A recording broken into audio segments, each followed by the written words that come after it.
The station was quiet until it wasn't. Lasara's final 5 seconds were filled with screams that never made it to the emergency channels. The Shar didn't broadcast a warning. They didn't jam comms. They simply arrived in orbit, opened their war holds, and dropped compressed antimatter payloads onto a civilian dome without flinching. There was no military target, no weapons grid, just families, researchers, teachers, children, a floating peace colony. 17,000 dead in under 3 minutes. One last security camera caught a child curled up beside a melted table, holding a stuffed bear as the fire flash hit. That frame traveled faster than any official report. Earth saw it within the hour. The initial response was disbelief. Lasara was neutral, a joint zone station, protected by 13 interstellar conventions, the kind of place where enemies met to negotiate, the kind of place no one attacked. Until now. Then came the footage. Hallways scorched to bone ash. Bodies fused into walls. An entire school reduced to vapor under a heat wave. No survivors. No rescue attempts. The Ishar didn't even take trophies. They just left the wreck spinning. The first message came from the ship Dovewatch, posted near Titan's listening ring. It was brief. Lasara station is gone. We repeat, Lasara is gone. They didn't talk. They just erased it. Then silence. The news exploded across Earth. Networks rolled the images on loop. Politicians stuttered in front of crowds. Vigils turned into rallies. Candles gave way to clenched fists. Memorials erupted in chants. Remember Lasara. The image of the child and the bear became a symbol.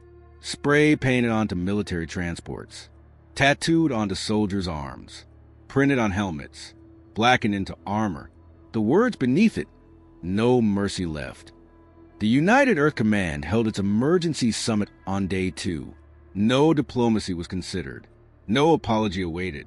The Ishar had not responded to inquiries, had not explained, had not denied. There was only a single transmission, intercepted, unencoded, unsent on purpose. We cleanse what we must. The stars will forget the weak. That sentence did more damage than any warhead. Earth didn't mobilize fleets. It activated something older, the retaliation protocol, a quiet file buried under decades of hopeful treaties, now open with a single biometric key. It authorized total discretionary vengeance, not for war, not for conquest, for justice. Under this clause, a single unit was formed, Gray Rain. They weren't soldiers in the traditional sense. No flags, no rank insignia, no diplomatic oversight. Just a list of names that have been buried long before peace ever took hold. Elias Horn, former Black Site operative, decommissioned under misconduct for extreme force application. Talia Ricks, infiltration specialist, presumed dead in the Mars uprising. Kel Varen, AI hybrid tactician, disavowed after unauthorized orbital EMP strikes on civilian-adjacent assets. 13 of them in total. Handpicked, unforgiven, unstoppable. Gray Rain wasn't sent to the front. They were told, there's no front. You are the weapon. Their orders were issued without ceremony. No grand mission brief. You know what they did. Make sure they remember what happens next. They left Earth without farewell. On the 3rd day after Lasara, the Ishar received a shipment at Relay Point 17, a logistics hub used for deep space calibration. The crate was human-made, cleared all scans, open on the central deck. Inside were 17 blackened dolls, one for each 1,000 murdered, each holding a burnout audio chip that whispered on loop, "You killed them, now we're coming." No fleet arrived, no declaration followed, just silence. That night, all Ishar systems received a transmission across black band frequency.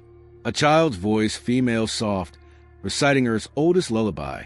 Sleep, little fire, the stars are still cold. But humans are coming, with memories old. Then static. The Ishar dismissed it as psychological warfare. Insignificant. Until a command center in Sector 9 went dark. No alarms. No breach records. Every crew member found stitched into their own uniforms, hung upside down in gravity wells, written into the command wall in oxygen scoring. Lysara says low. It took 1 week for panic to spread. The Shah responded by deploying battle fleets. Gray Rain never met them. Instead, Ishar supply ships vanished. Refineries exploded. Tactical AI cores were corrupted with Earth nursery rhymes. Corpses appeared in upper orbit, frozen in poses of mock worship. The galaxy watched.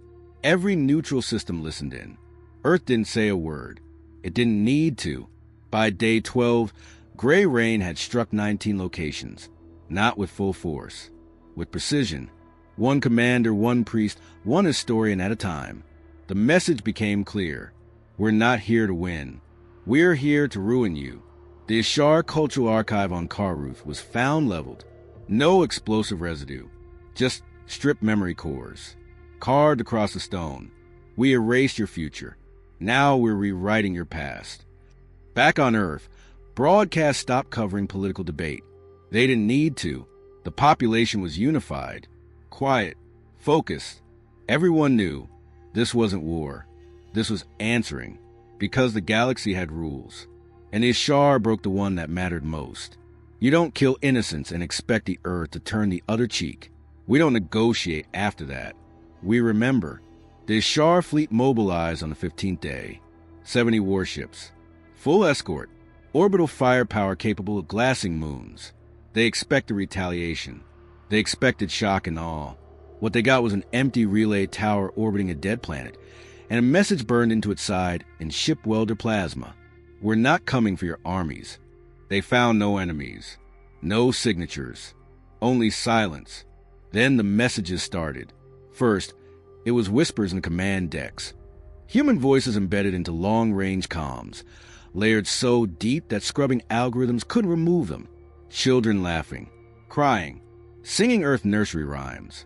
Their own communications began glitching with Earth dialect code hidden inside encrypted pulses. Then came the bodies. On day 16, patrol unit cavos went dark.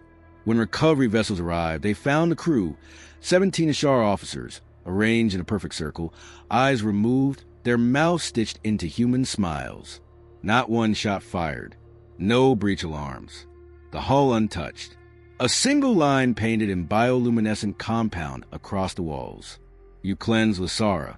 Now feel clean. Panic didn't spread immediately, but fear did. Ishar Central Command issued a statement. These acts are terrorism, not war. But no one answered. Earth sent no broadcast. No threats.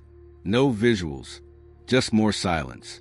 On day 17, Gray Rain hit an agricultural moon, not a military target.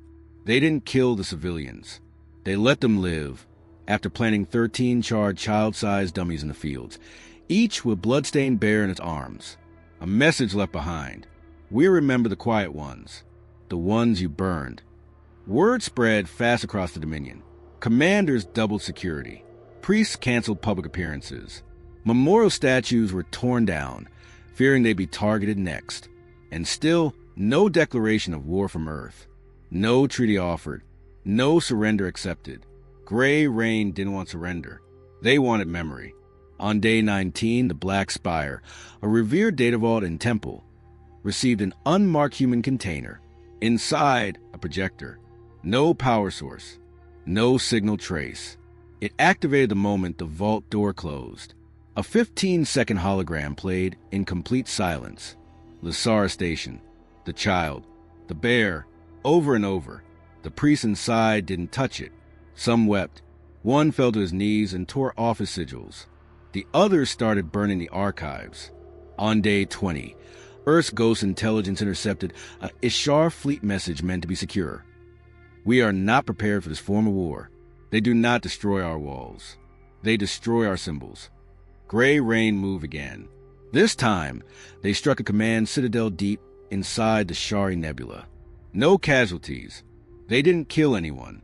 They rewrote the entire AI system to play a human voice every hour on the hour. Rain's voice. Calm. Slow. You kill the unarmed. The small.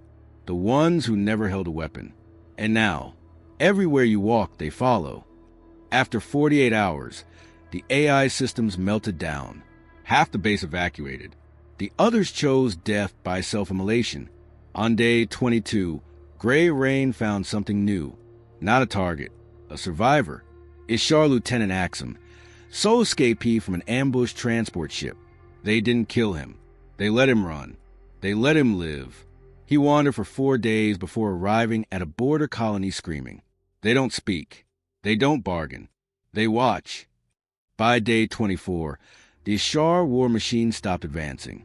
They pulled back from contested territories, called their fleets home, not because Earth had more weapons, but because they didn't know where the next hit would land. And every planet began to feel like Lasara. Earth Command issued no orders. They didn't need to. Gray Rain didn't check in. Their ops were ghost-signatured, their movements invisible even to human satellites. But every time a symbol of the Ishar appeared, a monument, a flag, a shrine, it vanished within days, sometimes replaced by ash, sometimes by a statue of a child kneeling, head bowed, holding a charred bear. On day 25, the Ishar Education Council shut down 5 planetary schools. Teachers had stopped teaching. The students had started drawing flames on the walls. When asked why, one answered, "So they remember." The Ishar Propaganda Ministry tried to spin the narrative. They released footage of humans crying, mourning, bleeding, meant to portray weakness, victimhood. The footage backfired. Aliens across the outer reach saw not victims, but reasons. That's what scared the Ishar most. Humans didn't want pity. They wanted accounting. On day 27, the Ishar Capital Moon awoke to find every atmospheric broadcast overwritten with a sound loop, 13 seconds, a child's breath, a long pause, and one phrase: "You started the fire. We just became it." Traffic froze. Power grid overloaded. No response from Gray Rain. No fleet. No name. Only that phrase, over and over. By day 28, the term Rain Protocol entered galactic military lexicons, a slang for psychological operations that have no military counterplay. On Earth, no celebrations occurred. There were no parades, no victory speeches, just more names added to the Black Wall Memorial. More bears placed beside the picture of that Lasara child. Gray Rain kept moving, not to win, to witness, because war ends. But vengeance? Vengeance gets remembered. On day 30, the Ishar lost contact with Syrinxus Prime, their cradle world. Not a military target, a cultural heart, a planet of shrines, ancestral tombs, and memory archives dating back 20 millennia. No alarms were triggered. No ships detected. All systems simply stopped. When their patrol ships arrived, the atmosphere was intact. The surface wasn't scorched. The buildings still stood. But the planet was dead. Not biologically. Historically, every archive server was blank. Sacred data vaults, family bloodlines, war records, gone. Monuments torn down and melted into slag. Statues of Ishar saints twisted into faceless figures holding charred infants. The great temple spire had collapsed inward, blackened by hand, not bomb. At the equatorial plateau, trenches had been carved into the stone, visible from orbit. They formed a symbol, a child's silhouette, hand outstretched. No explosives used. No casualties reported. Just silence and memory erased. Gray Rain had done more than attack. They had unwritten the planet. Ishar High Command entered crisis mode. Emergency broadcasts warned of psychological collapse. Their priests declared it sacrilege. Their generals called it blasphemy. But no one answered, because every attempt to open comms with Earth was ignored. Even when they offered surrender, even when they begged, they received only one signal back. Not live, pre-recorded. The voice was human. Female, calm, warn. You killed what could never fight you. Now everything you love will become a mirror, and you'll see us in every reflection. On day 31, Syrinxus citizens tried to restore what was lost. But the memories weren't just deleted, they were replaced. Artificially inserted into their educational systems were Earth images. The Lasara massacre, children burned into floors, evacuation ships cut mid-drift. In schools, new generations woke up with rewritten history. The archives now call Lasara a martyr world. By day 33, the Ishar priesthood fractured. Half claimed it was divine punishment. The other half claimed Earth had mastered soul warfare. The faithful gathered at the collapse-spired prey. They found 13 human dolls sitting on the steps, identical, each melted around the eyes. By day 34, the Ishar fled their cradle. They abandoned Syrinx's prime. No orbital strike had been launched. No missiles, no gunfire, just fear, because Gray Rain had shown them something worse than death.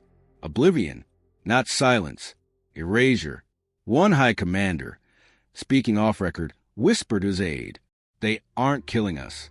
They're removing our right to be remembered." No war manual covered this. No fleet strategy applied. They had always prepared for invasion.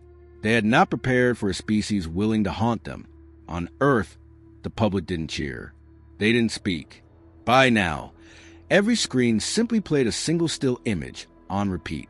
The Lasara child, the stuffed bear, the stars behind her, the fire catching. No sound, just fire. By day 35, neutral species began withdrawing from Ishar alliances. Trade partners dissolved contracts. Border planets closed ports. Some colonies even raised human banners in hopes of protection.